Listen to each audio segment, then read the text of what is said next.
শান্তির বাজার মহকুমার অন্তর্গত বাইকুড়া এলাকায় ওএনজিসি বোম ফাটানোর কাজ চলছে। এই কাজে প্রায় 500 থেকে 600 অধিক শ্রমিকরা নিযুক্ত রয়েছে।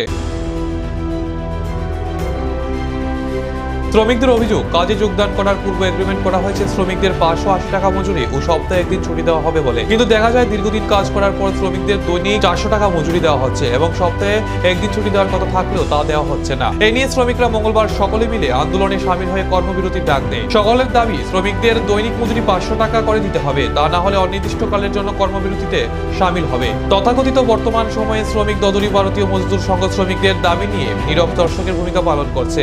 আজকের এই আন্দোলনের খবর পেয়ে ঘটনাস্থলে পৌঁছে যায় বাইকুড়া থানার পুলিশ ঘটনাস্থলে উপস্থিত হয়ে আন্দোলনের প্রত্যাহারের দাবি জানালেন শ্রমিকরা তাদের ন্যায্য পাওনার দাবিতে আন্দোলনে জারি রাখেন। এখন দেখার বিষয়, শ্রমিকদের ন্যায্য পাওনা মিটিয়ে দিতে প্রশাসন ও রাজ্য স্তরের ভারতীয় মজদুর সংঘের নেতৃত্বরা কোনো প্রকারের পদক্ষেপ গ্রহণ করেন কিনা।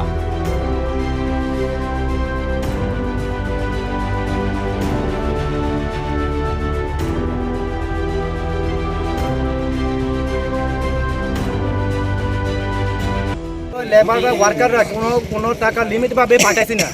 আমরা যেটুকু লিমিটে আছে টাকাগুলো আমরা কোম্পানির তরফ থেকে দিতেছি, সেই টাকাগুলো আমরা সঠিকভাবে পাইতেছি না। এই জন্য আমরা আজকে স্ট্রাইক করছি। তাছাড়া আমরা দাবি করছি যে আমাদেরকে 500 টাকা। আপনারা কি কাজ করেন? আমরা ওয়ার্কার। কোন কোম্পানি? তারপরে অ্যাভেঞ্জার আছে, এটা করতেছে। আমরা সবাই এখন তো মানে টাকা নিয়ে এখন তো সব কিছু জিনিস দাম বাড়তেছে। আজকে আপনারা কাজে গেছেন না? হ্যাঁ, কাজে যাইতেছি। কি কারণে? আমরা টাকা কম, হাজিরা কম 500 টাকা করে দিতে হবে। এখন আপনারা কি চাইতেছেন? আমরা 500 টাকা দিন মজুরি 500 টাকা করতে হবে।